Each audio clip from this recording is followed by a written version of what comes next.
हरण चढते रानात, गाय चढते वनात, हरण चढते रानात, गाय चढते वनात, आणि तुम्हा सर्वांचं नाव घेतो या छत्रपती शिवाजी महाराजांच्या हिंदुस्थानात.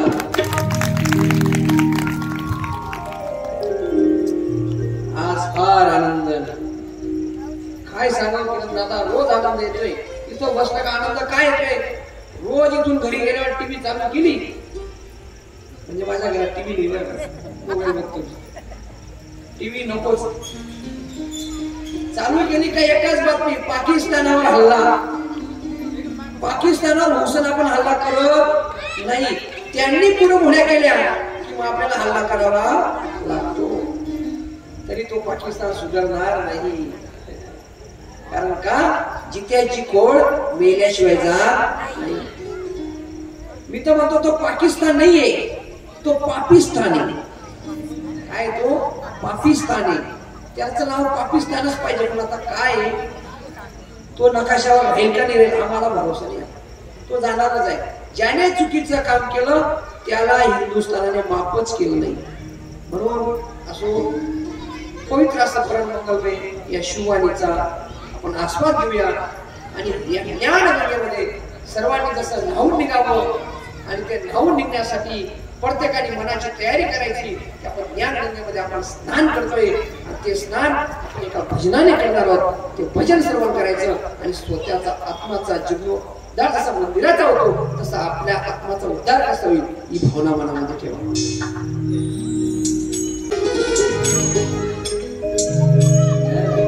वो शिव के शिवा कहीं दिल ना लगाना,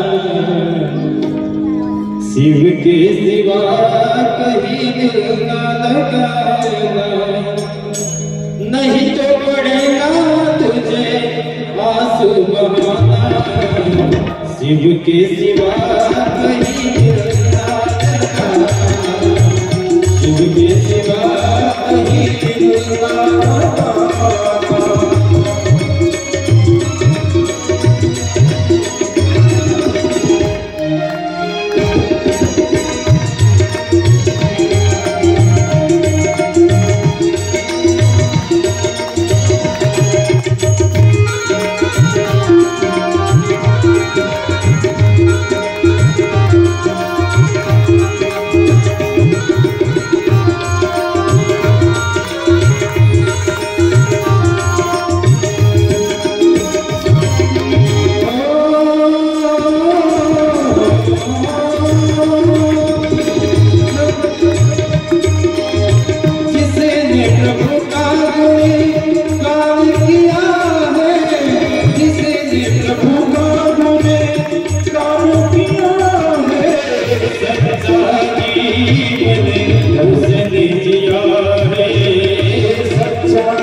प्रभु के सिवा कहीं दिल ना लगाना, शिव के सिवा कहीं दिल ना लगाना, नहीं तो पड़ेगा तुझे आंसू बहाना, प्रभु के सिवा कहीं दिल ना लगाना, प्रभु के सिवा कहीं दिल ना लगाना.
खजाना वहाँ न जाएगा पैसा खजाना वहाँ न जाएगा पैसा खजाना वहाँ न जाएगा पैसा खजाना मुक्ति को पाना प्रभु के सिवा कहीं दिखा लगाना प्रभु के सिवा कहीं दिखा लगाना शिव के सिवा कहीं दिखा लगाना शिव के सिवा कहीं दिखा लगाना शिव के सिवा कहीं दिखा लगाना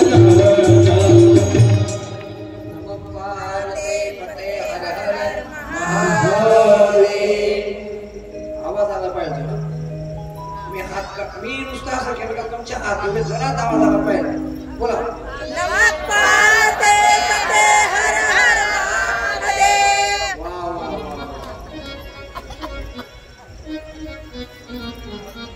कामं करावं कसं बरं भजन झालं कसं का करतो बरं मी एखाद्याला झोप लागत असेल ना मग जा मला गोड कालचा प्रसंग आपण सर्वांनी केला गोड प्रसंग असेल भगवंत लग्न करत नाही म्हणजे महादेव करतात महादेव म्हणतात मला लग्नच करायचं नाही रे ब्रह्माजी म्हणतात लग्न करा विष्णूजी म्हणतात लग्न करा महादेव म्हणतात ठीक आहे तुम्ही सांगतायत म्हणून एकदा माझी हौस पिकली पुन्हा नकोय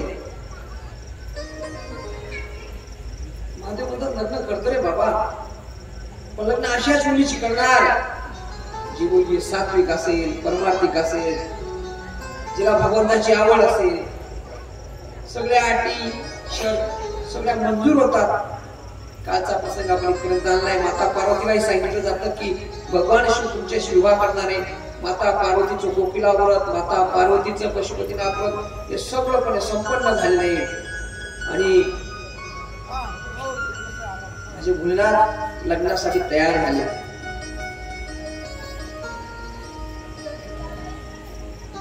आनंद वराडींना फार झाला मित्रांना जसा आनंद होतो ना तसा वराडींना फार आनंद झाला बरं झालं बाबा वराडींना काय असं माहिती कोणा काही आपली पंगत मोकळी झाली पाहिजे आपल्याला काय पाहिजे पंगत ते लग्न लावणं लागलं लग्न लावायला लोक येतच नाही 50% लोक तर फक्त खायला येतात 2:30 वाजले ना लग्नाची वेळ 12:35 असते 2:30 वाजले ना तर तुम्हीच थांबत नाही कुवारी पंगत द्यायला लागल्या लोक 12 वाजेपासून पंक्ती चालू कुणी वराळ्यांना फार आनंद झाला आता महादेवाचं लग्न होणार आहे माणसाच्या लग्नाला खायला भारी भारी असतो देवाच्या लग्नाला भारी भारी असतो देवाचा बाप महादेव त्याच्या लग्नाला किती भारी असेल मग नारद वर्षी येतात आणि नारद वर्षी आल्यानंतर माझ्या महादेवाला सांगतात तेव्हा महादेवा तुमचं लग्न जमलंय बा काय तुमची अपेक्षा आहे का बा मुलीशी काय बोलायचंय का कारण की पूर्वी लग्न जमलं का लगेच फोन वगैरे काही नव्हते आता फोन साखरपुडा का करतात माहितीये का साखरपुडा फक्त मुलींना फोन देण्यासाठी साखरपुडा करतात साखरपुडा ही पद्धत फक्त मुलींना फोन देण्यासाठी काहीतरी निमित्त असावं इतकं डेअरिंग बाजपणा आहे नाराजी म्हणतात माता पार्वतीला काय निरोप द्यायचा आहे का महादेव म्हणतात काय निरोप द्यायचा पण ठीक आहे पार्वती मातेला सांगा की मी येणार आहे टेन्शन घेऊ नको पार्वती मातेला सांगण्यासाठी नाराजी जातात हिमालय पर्वत विराजमान आहे नाराजी कसं येणं झालं अहो तुमच्या मुलीचं लग्न ठरलं म्हणजे हो नाराजी संत आहे तुमच्या मुलीचं लग्न ठरलं हो पार्वती मातेला सांगितलं तुमचं लग्न ठरलं माता. आणि पार्वतीच्या आईला सांगितलं मैना मातेला मुलीला पती कसा भेटेल इथं जाऊ द्या, पण सासूला जास्त चिंता असते माझा जावई कसा असेल. नारदजी सांगायला कसे दिसतात ते. नारदजी म्हणतात सगळ्या जगामध्ये असा नवरदेवच नाही असे दिसतात. पण कशा दिसतात सगळ्या, अहो त्यांचं वर्णनच मला करता येत नाही असे महान दिसतात. सासूला फार आनंद होतो ज्या अर्थी नारदाला वर्णन करता येते किती भारी असेल. पार्वती मातेला सांगतात की येणारे पत्नीचे प्रेम कसं असावं हे पार्वती मातेकडून शिका. मी काल सुद्धा सांगितलं जनकाची मुलगी जानकी आणि पर्वताची मुलगी पार्वती. नारद महर्षी सगळ्या संतांना सांगतात की पार्वती मातेचा विवाह संपन्न होत आहे. सगळे ऋषी तपस्वी अजून पार्वती मातेला भेटायला जातात. हिमालय पर्वताला सांगतात फार तुम्ही आनंदी आहात, फार तुम्ही भाग्यशाली आहात की तुमच्या पोटी अशी मुलगी जन्माला आली की तिच्यामुळे साक्षात देवादिदेव महादेव तुमच्या घरी जावई म्हणून येणार आहे. हिमालय पर्वताला आनंद झाला. मैना पार्वती माताची आई तिला पण आनंद झाला की माझा जावई एवढा भारी आहे का. ज्या अर्थी संत सांगतायत, ज्या अर्थी ऋषी सांगतायत त्या अर्थी माझा जावई होणारा तो फारच मान असेल हे मैना ज्योती ती पार्वतीची आई त्यांना संतांवर काय विश्वास ठेवायचा माऊली दादा. संतांवर काय विश्वास ठेवायचा. संत जे बोलतात ते होतच. सांगतो एक दृष्टांत म्हणजे लक्षात घ्या. एका गावाचा प्रसंग. त्या बाईला मूलबाळच होत नव्हतं. काय 15 वर्षापासून मूलबाळच नाही. मग त्या गावामध्ये नारद महर्षी आले. नारद महर्षीला त्या बाईने सांगितलं बाबा मला मूलबाळ कधी होईल ते सांगा. तुम्ही तर सगळं जग फिरता, तुम्हाला सगळं माहिती, स्वर्ग वैकुंठ सगळंच फिरता. नारद महर्षी सांगायला लागले मुलगा केव्हा होईल हे काय मला सांगता येत नाही कारण की मी हात धरणारा बाबा. पण त्या बाईची याचना बघून नारदजी वरती गेले. चित्रगुप्ताला सांगितलंय चित्रगुप्ता अमुक अमुक गाव, अमुक अमुक जिल्हा, अमुक अमुक राज्य, अमुक अमुक देश तिथं असणारी बाई, त्या बाईचा घरी नंबर आहे, त्या बाईचा घर नंबर आहे, ते घर शोध. ती बाईला 15 वर्षापासून काहीच मुलबाळ नाही. तिला मुलगा कधी होईल किंवा मुलगी कधी होईल काहीतरी सांगवा. तेव्हा त्या चित्रगुप्ताने ते सगळी डायरी काढली आणि त्या डायरीमध्ये लिहिलं होतं या बाईला मुलगाच होणार पण केव्हा. हिच्या शेतामध्ये चिंचेचं झाड आहे. चिंचेच्या झाडाला जेवढे पानं आहेत तेवढे पानं जेवढे आहेत तेवढे हिचे जन्म होतील आणि ते जन्म झाले तरी मुलगा होईल. चिंचेला पान किती असतात, मोठे मोठे पान असतात कसे, खाकडचे पान, पिंपळाचे पान असतात, छोटे छोटे पान एकदम जसे बारीक बारीक बारीक बारीक पान. नारद महर्षी त्या गल्लीत सुद्धा आले नाही. बाई वाट बघत होती. नारद महर्षी 1 वर्ष आलेच नाही त्या गल्लीत. नारद महर्षी 2 वर्षानंतर त्या गल्लीत गेले. किती वर्षानंतर? 2 वर्षानंतर. त्या बाईच्या गल्लीतून दुरून जात होते पण नारदाला एक मुलगा खेळताना दिसला कुठं अंगणात आणि ती बाई त्या मुलगा सोबत खेळत होती, त्या मुलासोबत खेळत होती. तेव्हा नारद जवळ गेले. ताई हा मुलगा कोणाचा? म्हणे हा मुलगा माझा. घरात अजून उमटणार एक मुलगा होता, हा कोणाचा? हा म्हणे माझाच. अजून एक घरात पाण्यामध्ये एक मुलगा होता, ताई हा मुलगा कोणाचा? म्हणे माझाच. म्हणजे असं कसं? नारद ऐका ना कसं झालं. गावामध्ये एक साधू आले, सत्पुरुष आले, भुकेने व्याकुळ होते, त्यांना भूक लागली होती. एक सत्य साधू होता, सत्य संत होता, गावामध्ये आला आणि त्यांनी सांगितलं माई भिक्षाम दे, एक भाकर दोगे तो आपकी इच्छा पूर्ण होगी. त्या बाबाला सांगितलं, बाबा एक भाकर दिली तर एक पोरगा होईल का? त्या बाबानं सांगितलं, एक भाकर देंगे तो एक बच्चा होगा. मी भसा 3 भाकर दिल्या त्याला.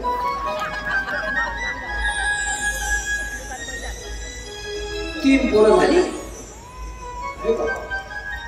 नारद महर्षी सारख्या पोरांना मागे गेले आणि चित्रगुप्ताला सांगितलंय, उघडती डायरी, गरी नंबर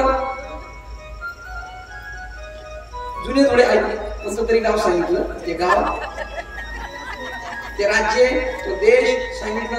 या बाईला चिंचेचं झाड, एवढे पाने, एवढे जन्म होणार होते, तेव्हा मुलं होणार होतात, मग असं कसं काय डायरेक्ट? त्या चित्रगुप्ताला सांगितलं, डायरेक्ट कोणता कोणता निर्णय. अरे त्या बाईला संताला, भुकेलेल्या संताला मनापासून अन्नदान केलं आणि त्या संतांचा आशीर्वाद त्या बाईला प्राप्त झाला. संत जे बोलतात ते होतं, त्याच्यासाठी देवाला सुद्धा माघारी घ्यावी लागते. खऱ्या अर्थाने संतांवर विश्वास ठेवा, संतांना विश्वास ठेवा. संतन के संग तुम लाग रे, वो तेरी अच्छी बनेगी. संतन के संग लाग रे, तेरी अच्छी बनेगी. संतन के संग लाग रे, तेरी अच्छी बनेगी. संतन के संग लाग रे, तेरी अच्छी बनेगी. वो अच्छी बनेगी, तेरी बिगड़ी बनेगी. अच्छी बनेगी, तेरी बिगड़ी बनेगी. अच्छी बनेगी, तेरी बिगड़ी बनेगी. अच्छी बनेगी, तेरी बिगड़ी बनेगी. संतन के संग लाग रे, तेरी अच्छी बनेगी.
संतन के संग लाग रे, तेरी अच्छी बनेगी.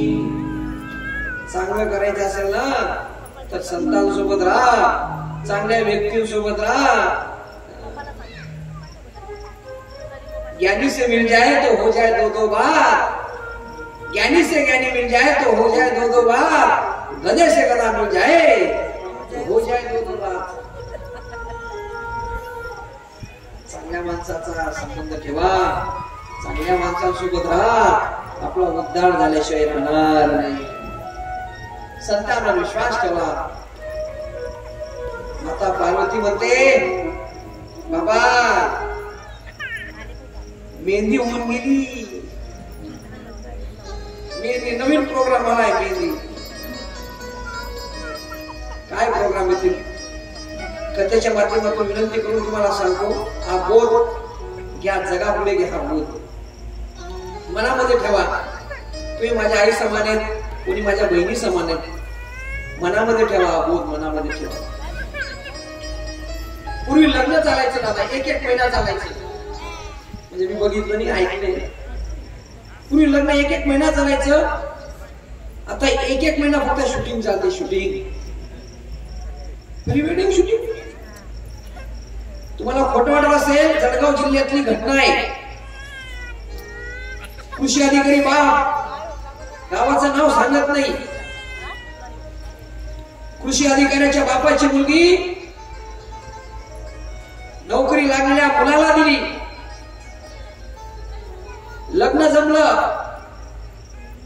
आणि लग्नाच्या अगोदर 1 महिन्यापूर्वी प्री वेडिंग केली त्यांनी. प्री वेडिंग बायका प्री वेडिंग केली.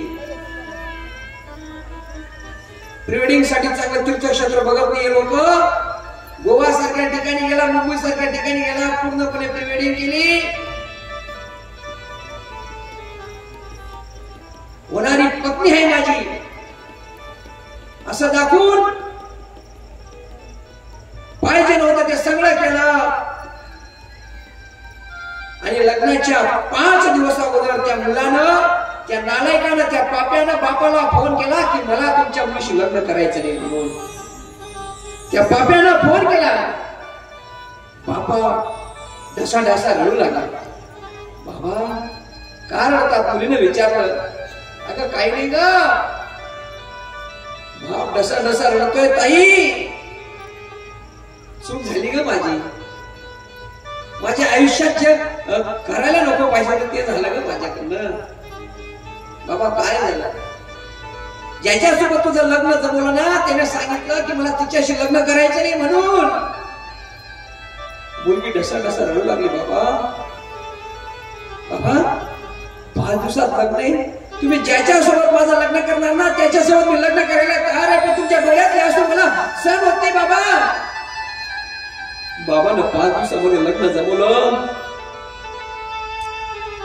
लग्नाच्या दिवशी, त्याच दिवशी लग्न होणार होतं. फक्त पत्रिकेतलं नाव बदललं मायबाप. आणि हळदीच्या दिवशी ज्या नालायक पोरासोबत त्या पोरीनं शूटिंग केली होती प्री वेडिंग, त्या नालायकानं या मुलीचा ज्याच्यासोबत दुसऱ्या सोबत जो विवाह होणार होता त्याला फोटो पाठवले. लग्नाच्या आदल्या दिवशी, हळदीच्या दिवशी ते फोटो पाठवले. जो होणारा नवरदेव होता दुसरा, जो 5 दिवसात लग्नासाठी तयार झाला होता, त्याने ते फोटो डायरेक्ट तसेच्या तसे तिच्या बापाला पाठवला, मुलीच्या बापाला. आणि त्याच ठिकाणी लग्न कॅन्सल झालं म्हणून सांगितलं. अरे कृषी अधिकारी होणारा बाप लग्नाच्या आदल्या रात्री हळदीच्या दिवशी गतप्राण झाला. श्रीमंत लोक प्री वेडिंग करतात, माझे गरीब लोक करत नाही मायबाप. संस्कारी लोक कधी करत नाही. काही श्रीमंत आहेत पण संस्कारी आहेत. संस्कार आपल्या घरामध्ये जपा. माझं म्हणणं नाही तुम्ही प्री वेडिंग करत असाल तर करा, पण एका देवा दर्शनासाठी जा. देवासमोर हात जोडून फोटो काढा मायबापांनो. तो फोटो हृदयामध्ये राहील आणि भगवंत तुम्हाला आशीर्वाद दिल्याशिवाय राहणार नाही. म्हणून विचार करा. हा संदेश मनामध्ये घ्या. असणाऱ्या माझ्या ताई, असणाऱ्या माझ्या बहिणी, श्री शुभारोहण कथेसमोर संकल्प करा की माझं लग्न जरी जमलं तर प्री वेडिंग शूटिंग या पद्धतीने करणार नाही, तर एखाद्या महादेवाच्या मंदिरामध्ये जाईल, महादेवाचा रुद्राभिषेक करेल आणि त्या ठिकाणी म्हणेल बाबा तुम्ही सांगणार तो पती मला कबूल आहे. कारण की पुन्हा पुन्हा असा बाप त्या मुलीला भेटणार नाही. अरे असं एकच उदाहरण नाही, अशा भरपूर उदाहरण आहेत जगामध्ये. माझ्या महादेवाचं प्री वेडिंग नाही, माझ्या महादेवाचं फक्त पत्र नाही, पार्वती मातेला फक्त म्हणून महादेवाला बघितलं सुद्धा नाही माझ्या पार्वती मातेला तर कसं. आणि महादेवाची लग्नाची तयारी होते. सगळे महादेव पूर्णपणे तयार होतात, मनाने तयार होतात आणि महादेव भगवान सांगतात की चला आता मला लग्न करायचंय, काय करू काय करू काय करू. जेव्हा एखाद्याचं लग्न लागतं ना बाबांनो, त्याला हळद लावली जातात. काय लावली जातात? हळद. हळद का लावतं माहिती का तुम्हाला? का लावतं बरं हळद? पण हे मला सांगा, हळद केव्हा लावतात? हळद केव्हा लावतात? जखम झाली का हळद लावतात. मग नवरदेवाला पहिलेच हळद का लावतात? याला किती बी जखम आहे तरी बऱ्यावर जावं पाहिजे. आणि हळद दुकानावरून मी आणत अशी कुठून कुठून लावतात. गाणं म्हणून म्हणून ती हळद कुठतात आणि ती हळद लावतात. का की याला जर हळद लावली बुवा आणि लग्न झालं तर याला जखम झालेच बुवा, तर ती हळद लावा. आज सुद्धा 3 दिवसापूर्वी एका मुलाला हळद लागली, 5 मेला त्याचं लग्न झालं आणि हळद सुद्धा पिटली नाही. आणि कॉल आला बॉर्डर वरून की बाळा तुला युद्धासाठी हिंदुस्थानच्या सीमेवर यावं लागेल. आणि हिंदुस्थानच्या सीमेवर तो गेला, त्याच्या पत्नीच्या डोळ्यातले दुःख असं बघून सगळ्यांना रडवाल्याशिवाय राहणार नाही. बाया आपण हा देश का सुखे, आपण इथं का आहोत? फक्त आपले क्रांतिकारी, आपले सैन्य, आपले हिंदुस्थानी फौज त्या पाकिस्तानासाठी युद्ध करत आहे आणि आपण आनंदाने भगवंताचा आस्वाद घेत आहोत. म्हणून त्यांच्यासाठी सुद्धा समर्पण भावना आपलं त्याग किती त्यांचा बघा.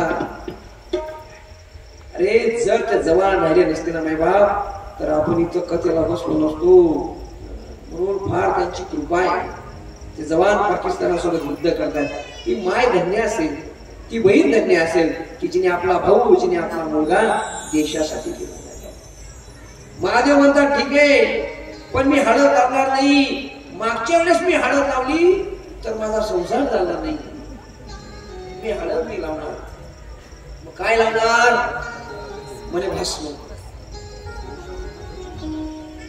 थोडी कथा सांगतो भस्मासुराच्या म्हणजे लक्षात येईल. भस्म म्हणजे काय? भस्म म्हणजे काय? जी राख असते ना, एखादं प्रेत मेलं आणि त्याची जी राख होते ती राख म्हणजे काय? भस्म. महादेवाला रोज भस्म लावायची सोय होती. महादेवाला रोज भस्म लावायची सोय होती. तर महादेवाने एका भस्मामधून एक फार वीर असा पुरुष निर्माण केला आणि त्याने सांगितलं देवा रोज तुम्ही भस्म घ्यायला जातात म्हणे, त्याच्यापेक्षा तुम्हाला भस्म कोण आणून देईल? मी. कोण आणून देईल? मी.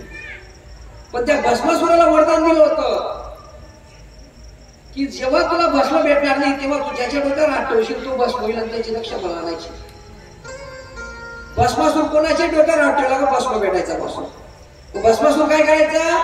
माझ्या महादेवासाठी ज्या गावामध्ये स्मशानभूमी असेल तिथून भस्म आणायचा. काही वेळेस पुढच्या गावामध्ये त्याला भस्म आणायची सोय पडली, दूर गावामध्ये जायचा भस्म आणायचा. पण एक दिवस त्याला लक्षात आलं आणि रोज पायपीट करायची, रोज पायी जायचे, त्याच्यापेक्षा माणूस दिसला का तिथं हात ठेवायचा, तिथं भस्म करायचा, तीच भस्म. मग त्याने काय केलं? जळगाव जिल्ह्यामध्ये लोक ते असं हात ठेवायचा त्यांच्या डोक्यावर आणि तिथून आणायचा. त्याला वाटलं काय जळगाव जायचं, आपलं आपलं धुळेत मध्ये यायचं. इथल्या लोकांना हात ठेवायचा, भस्म करायचं आणि त्याला वाटलं किती दिवस भस्म आणायचं आणि ते महादेवाला द्यायचं. बा ज्याच्यापेक्षा ज्याला भस्म आणतोय त्यालाच भस्म करून टाकतो म्हणजे कुणाला? कुणाला? महादेवाला. काही नाही, काही शिष्य असे बदमाश राहतात ना, ज्याने घडवला त्याला मारण्याचा प्रयत्न करतात. असे भरपूर शिष्य झाले, भरपूर शिष्य झाले. एक गावामध्ये पैलवान होता, इतका मोठा पैलवान, इतका मोठा पैलवान, हिंद केसरी झाला तो. आणि ज्या गुरुने शिकवलं त्या गुरुला त्याने सांगितलं गुरुजी हिंद केसरी झालो मी. गुरुजीचा नमस्कार केला त्याने. पण त्याच्या मनामध्ये भावना आली मी पूर्ण भारत जिंकू शकतो, मी सगळ्यांना पाडू शकतो कुस्तीमध्ये, पण मी माझ्या गुरुला पाडलं. जर मी माझ्या गुरुला जर पाडलं तेव्हा खऱ्या अर्थाने माझा सन्मान होईल. आणि त्याने गावामध्ये सांगितलं की मला माझ्या गुरु सोबत कुस्ती खेळायची. ती कुस्ती बघण्यासाठी उद्या सकाळी सगळ्यांनी त्या ग्राउंडला यायचं. गुरुजीला सांगितलं गुरुजी माझ्यासोबत कुस्ती खेळा, जर तुम्ही जिंकले तर मी जिंकलेली गदा तुम्हाला देईन. गुरुजी म्हणे चालेल. सगळ्या लोकांना वाटलं की आता गुरुजीनं काय खरं, आता पहिला हिंद केसरी तरुण आहे आणि गुरुजी काय वस्तात काय म्हातारा आहे. ग्राउंड मध्ये कुस्ती रंगली, हलगी वाजवण्यात आली आणि जोरजोरात जल्लोष झाला आणि कुस्ती सुरू झाली. फक्त 5 सेकंदामध्ये गुरुजीने ना या हिंद केसरी लढा चिरपटले. किती सेकंदात? 5 सेकंदात हा हिंद केसरी डायरेक्ट खाली पडला. तो हिंद केसरी म्हणायला लागला गुरुजी सगळा डाव शिकाला तुम्ही, अहो डाव काबर शिकाला नाही म्हणे. गुरुजी म्हणे मला माहिती होतं तू बिंडोक शिष्य म्हणे मला. एक दिवस मला डोका काही ना काही किडा पडतील अहो डाव अर्धा दिवस शिल्लक केला होता म्हणून गुरुजी पेक्षा कधी पुढे जायचं नाही. आणि भस्मासूर म्हणतो की मी आता कोणाला भस्म करणार महादेवाला. महादेवाच्या डोक्यावर हात ठेवण्यासाठी भस्मासूर जेव्हा जातो तेव्हा महादेव पुढे भस्मासूर मागे, महादेव पुढे भस्मासूर मागे. आणि त्यावेळेस माझे महादेव त्या प्रभू रामचंद्रांचा त्या विष्णूचा धावा करतात. सच्चिदानंद रूपाय विश्वोत्पत्त्यादि हेतवे तापत्रय विनाशाय श्री कृष्णाय वयं नमः. कृष्णाय वासुदेवाय हरे परमात्मने परनत क्लेशनाशाय गोविंदाय नमो नमः. देवाला आवाहन करतात. भगवान विष्णू साक्षात श्रीचं वेश धारण करतात, मोहिनीचं रूप धारण करतात आणि भस्मासुराच्या जवळ जातात आणि भस्मासुराला सांगतात कुठं चालला म्हणे महादेवाला मारायचे. पण भस्मासुराची भीती फिरती इतकी सुंदर बाई जंगलात भेटली. कोण तुम्ही? अरे मग मला तू एवढा आवडलाय म्हणे भस्मासुराला सांगते मोहिनी मला तुमच्याशी लग्न करायचंय. आता पागलच झाला.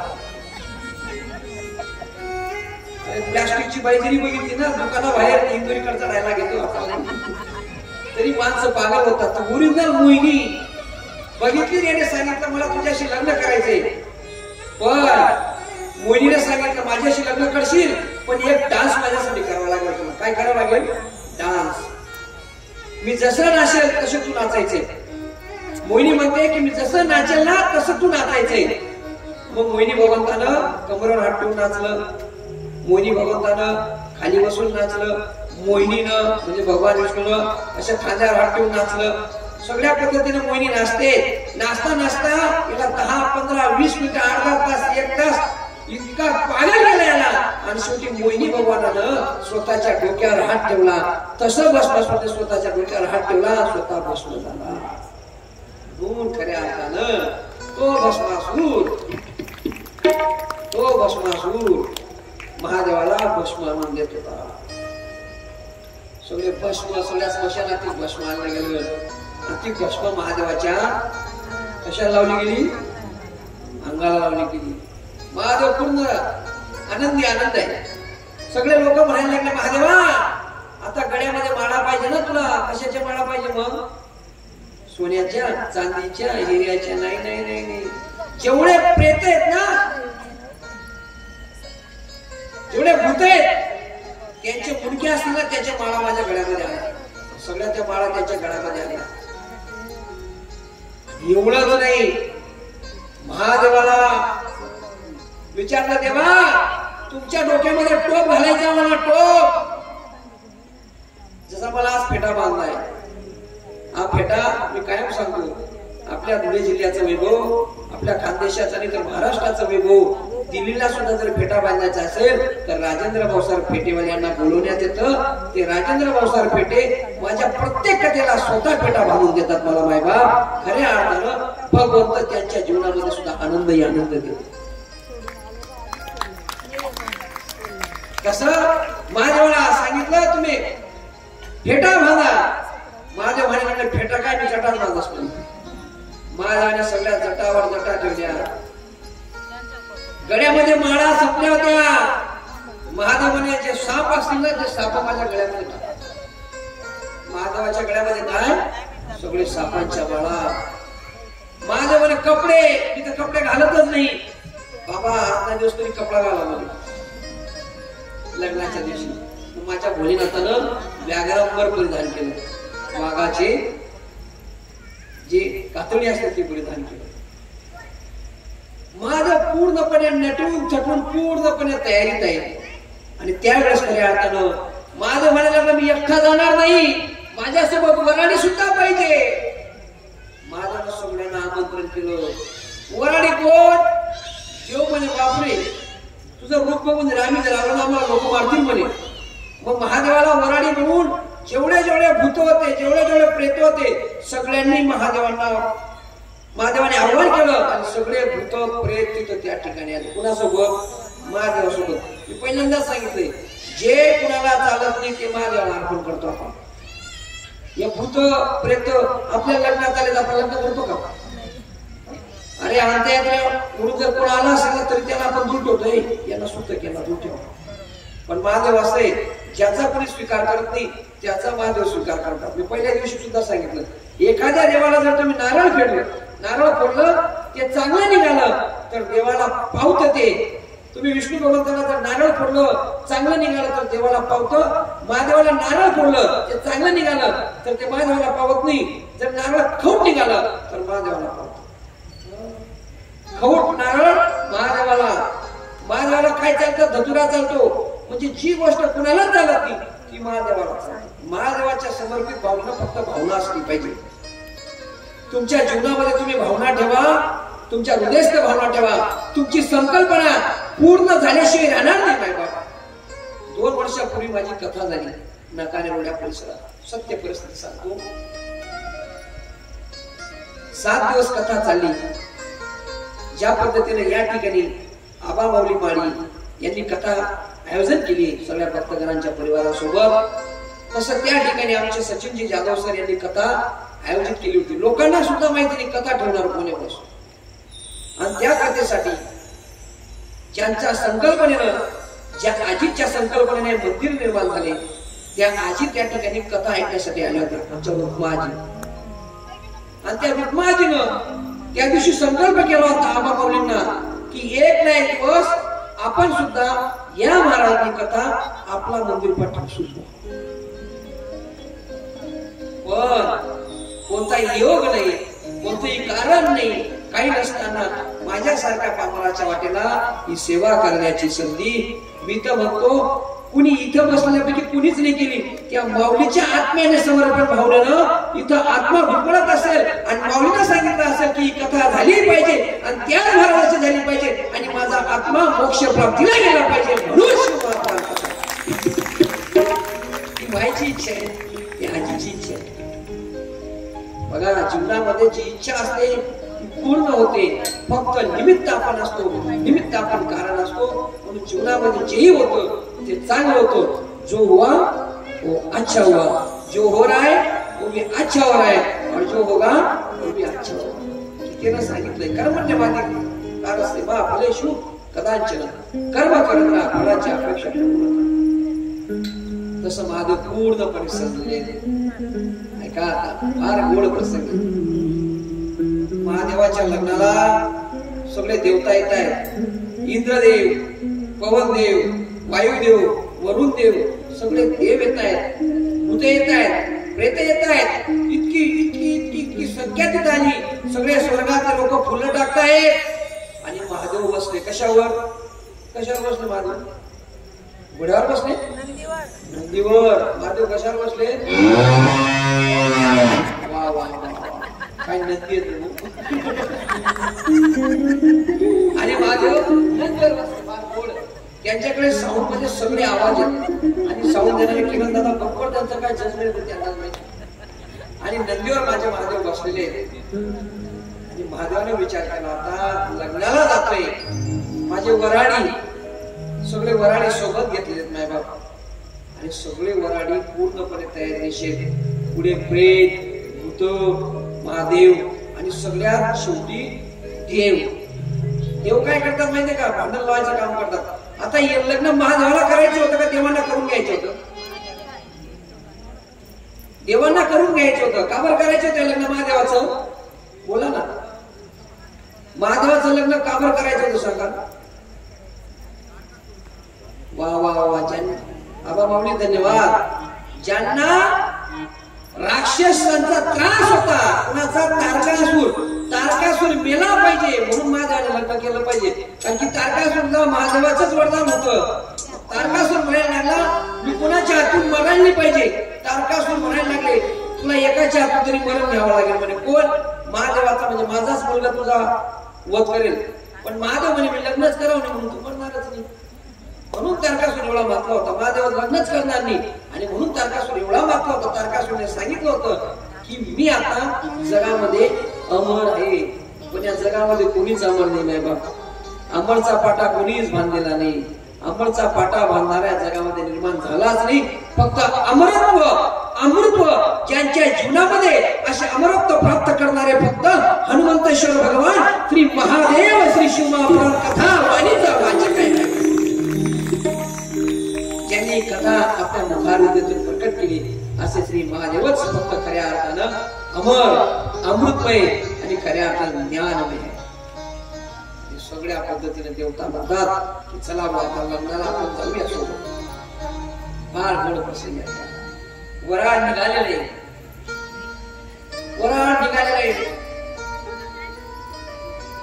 देवता फार हुशार होते. बघा काही लोक इतके हुशार असतात ना, लग्नामध्ये काही मेहनत नाही करत पण फोटो काढायला पुढे राहत असते. पंक्तीमध्ये स्वयंपाकाला नसतात ते पण हात दाखवायला पुढे राहतात. याला वाढ तसे हे देवता चॅप्टर हे पुढे शेवटपर्यंत मागे होते. जेव्हा नवरदेवाचं गाव नवरीचं गाव आलं हिमालय पर्वत तेव्हा हे सगळे देवता पुढे इंद्र. आणि पद्धत होती, अजून पण पद्धत आहे गावातल्या लोकांना की नवरदेव कसा आहे याच्यासाठी सगळे गावातले पोरं ना बाहेर येतात आणि बघतात कसा आहे नवरदेव. आणि सगळ्यांनी पहिले बघितलं इंद्राला. पोहाने सगळे लोक सगळ्या बाया इंद्राजवळ आल्या. बाबा तुम्ही नवरदेव आहेत का म्हणे. म्हणे नाही नवरदेव मागे म्हणे. त्यांच्या मागे होते ब्रह्मा. ते अजून तेजस्वी. तुम्ही आहेत का नवरदेव म्हणे. नाही नवरदेव अजून मागे म्हणे. सगळ्या गावामध्ये चर्चा झाली. नवरदेव वराडी इथला भारी शेते नवरदेव कसे. विष्णू भगवंताला बघितलं. सगळे गावात जवळ आलं. सगळे गाव वेशीपर्यंत पण वेशीपर्यंत जायची सवय होती बरं का. शिव तिथं घ्यायला गेले. म्हणजे सगळ्यांनी सांगितलं विष्णू भगवान तुम्ही का नवरदेव. म्हणे नाही नवरदेव अजून मागेशी. त्यांनी विचार केला वराडी जर इथलं भारी तर नवरदेव किती भारी होईल. लाईनच्या लाईन लागली आणि सगळ्या ठिकाणी सगळे लोक घराच्या बाहेर येऊन अंगणात रांगोळ्या वगैरे टाकून सगळी गर्दी तयार होती की वराडी जर एवढं भारी असेल तर नवरदेव कसा होईल. भातावरून शीतावरून भाताची परीक्षा. आपण म्हणतो ना एक शीत बघितलं शिजलं भात तर भात शिजला. सगळ्यांना आनंद झाला. जर असं असेल तर ते कसं होईल. आणि मग सगळ्या महिन्याला सांगू लागले. त्या महिनाबाईला सांगू लागले म्हणजे तुमचा जावई एवढा रूपवान असेल आम्हाला माहितीच नाही. किती रूपवान असेल. आता मला सांगा या सगळा बांग्यास तर जावई देखील होता. फक्त गावामध्ये एकच चर्चा वराडी इतका भारी शेते नवरदेव कशी होईल. वराडी इतका भारी शेते नवरदेव कशी होईल. ही सगळी चर्चा गावामध्ये झाली आणि गावामध्ये एकच कळवळ की नवरदेव म्हणजे उत्तमच भेटेल असेल. इतका आनंद सगळ्यांना आनंद झालाय माय बाबा. विचार करा. पण महादेव फार दूर होते. महादेव नंदीवर बसले होते. विचार करा आपल्या डोळ्यासमोर ते दृश्य आणा. ते दृश्य डोळ्यासमोर आणा. पुढे सगळे देवता आहेत. देवतांच्या मागे भूत आहेत. भूताच्या मागे प्रेत आहेत. प्रेताच्या मागे सगळे नंदीगण आहेत. नंदीगणाच्या मागे साक्षात माझ्या भोलेनाथ नंदीवर विराजमान आहेत आणि त्यांच्या मागे अजून गण आहेत. अशी ती वरात आपल्या डोळ्यासमोर आणा. ती वरात त्या गावामध्ये प्रवेश करत आहे. विचार करा. आणि ज्या वेळेस हिमालय पर्वताला सांगितलं की नवरदेव येत आहे तुम्ही आता तयारीत राहा. नवरदेव येणार आहे. कोण येणार आहे. नवरदेव. जर नवरदेव येत असेल तर आपण काय करतो तयारीत राहतो की नाही. सगळेजण तयारीत आले. एकदा तुमच्यासाठी टाळ्या वाजवा. 99% महिला पिवळी साडी आणि लाल साडी सांगितली होती. मी एका मिनिटात ओळखून घेतो ज्यांची साडी चेन म्हणजे समजून घ्यायचे काल का चालणे होतात. पांढरी टोपी हे सगळं जे आहे ना भगवंताचं सुमिरन करण्याचं ठिकाण आहे. आणि काल आम्ही सांगितलं होतं तुम्हाला की लग्नाला काहीतरी आहेर घेऊन जायचं म्हणून. काय घेऊन जायचं आहेर. तर आहेर घेण्यासाठी कोणी 10 रुपये द्या कोणी 20 रुपये द्या 30 रुपये द्या. आम्ही फक्त ते आमचा मान आहे सन्मान असतो आमचा कलाकारांचा तो आम्ही घेत असतो. तुम्हाला बळजबरी नाही. कोणी दिलं तरी ठीक. आणि असं ओपन नाही घेत. तुम्हाला पाकिट दिलं जाईल. ते पाकिट सुद्धा आम्ही आणलेले. ते पाकिट प्रत्येकाने घ्यायचं आणि उद्या गणपतीचा विवाह आहे तेव्हा तो आहेर जमा करायचा आहे. तेव्हा तो आयर जमा करायचा आहे. तुम्हाला बळजबरी नाही, कोणी दिलं नाही दिलं पण ते पाकिट तुम्ही घ्यायचे. ती पत्रिका जो समर्पण भावना आम्ही करतो ते या ठिकाणी होणार आहे मॅडम. म्हणून खऱ्या अर्थाने इकडे मधून आणायचं, मध्ये जागा करून घ्या, थोडी मध्ये जागा करा पहिले. मध्ये जागा करून घ्या ना. थोडं थोडं असं जागा. एक भजन होऊ द्या, सगळ्यांनी उभे राहायचं, एक जागा करा. नवरदेव येण्याच्या मध्ये थोडा नाचून घ्या. नवरदेव येणार आहेत, 5 मिनिटात नवरदेवाचं आगमन होईल. शेवंती गेलेली आता. पे होके असबान भोले जी चले दूल्हा बन के, भोले जी चले दूल्हा बन के, भोले जी चले दूल्हा बन के, भोले जी चले दूल्हा बन के, भोले जी चले दूल्हा बन के, आके ना पूरा और भोले जी चले दूल्हा बन के, आके ना पूरा और भोले जी चले दूल्हा बन के, नालिया में होके असबान भोले जी चले दूल्हा बन के.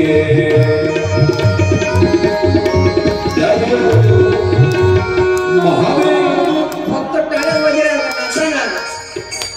तुम्ही नवरदेवाला लग्न नाचत अंग दुखेल, पण माझ्या महादेवाच्या लग्नामध्ये नाचणार तर तुमचं अंग सुद्धा चांगलं होऊन जाईल.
मत वाले दूल्हे में, निराले दूल्हे में, मत वाले दूल्हे में,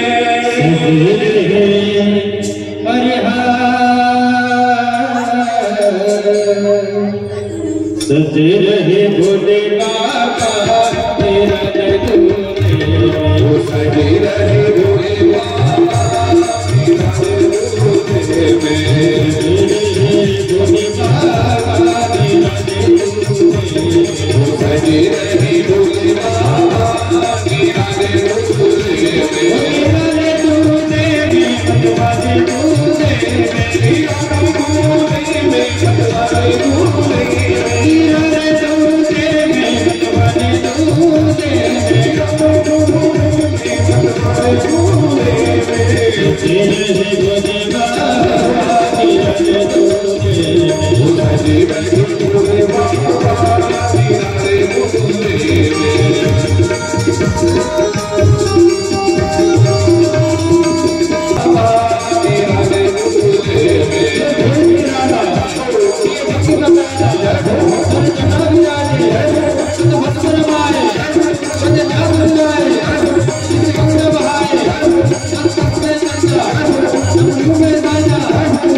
ज्या बाया सांगत होत्या सगळ्या की नवरदेवनं वराड झाले एवढं भारी ते नवरदेव कितना भारी बाई सगळीकडे सगळ्यांना आनंद झाला होता वा वा पण ज्या वेळेस महिन्यानं बघितलं माझं महिना बघितलं नवरदेव कसा बघायला जावं तर सगळ्या बाया नवरदेव बघायला आल्या आणि नवरदेवला बघितलं नंदीवर बसला सगळे लोक पळत गेले गावामध्ये सगळ्यांनी दरवाजे लावले आणि वरती छप्परवर जाऊन बसले वरती जिन्यावर जाऊन बसले कुणी घराच्या धाब्यावर जाऊन बसले अरे बाप आधी काही खरं नाही पार्वती अरे तो भूतच ना महाराज बा आणि जेव्हा महिना मातेनं जावयाची आरती करावी म्हणून महिना मातेनं आरती घेतली आणि आरती करायला गेली आणि महादेवाच्या गळ्यातला साप असा बघितला आणि फूस केलं तेव्हा माझी महिना माता खाली पडली आणि ढसा रडायला लागली आता माझ्या पोरीचं काय खरं नाही अरे जो गळासला साप तेव्हा बा त्याला कशी होई तेव्हा नारदजी येतात नारदजी सांगतात आई साहेब महिना आई साहेब अहो देवाच्या गळ्यात काल आहे नाग म्हणजे काय काल आहे ज्याच्या गळ्यात काल आहे असा तो महाकाल आहे म्हणून त्याला कोणीही मारू शकत नाही तुमच्या मुलीचं कुंकू ऑपरेशन सिंदूर सारखं कायमस्वरूपी सक्सेसफुल होईल म्हणून कदाचित ते ऑपरेशन सिंदूर तेव्हाच आता आला असेल ते सिंदूर पूर्णपणे त्या माईच्या डोक्यावर विराजमान झाले आता या ठिकाणी साक्षात माझे भोलेनाथ आणि माता पार्वती आलेली आहेत त्यांचा विवाह संपन्न होणार आहे या ठिकाणी आपल्याला 2 मामा लागतील मामा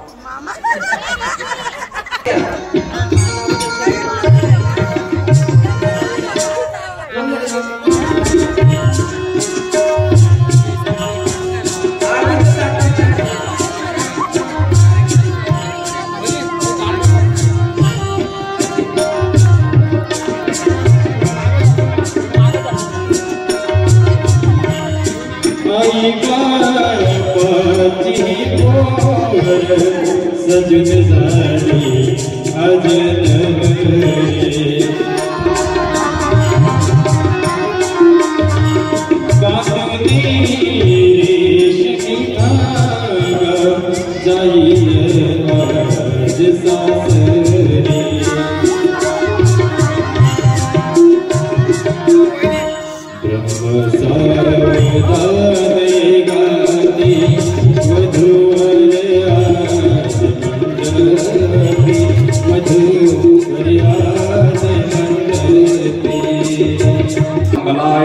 सारी कृष्णाय वासुदेवाय हरे परमात्मने क्लेशनाशाय गोविंदाय नमो नमः रामाय रामभद्राय रामचंद्राय वेदसे रघुनाथाय नाथाय सीतायां पते नमः शुभमंगल सावधान वाजंत्री सावचित्त सावधान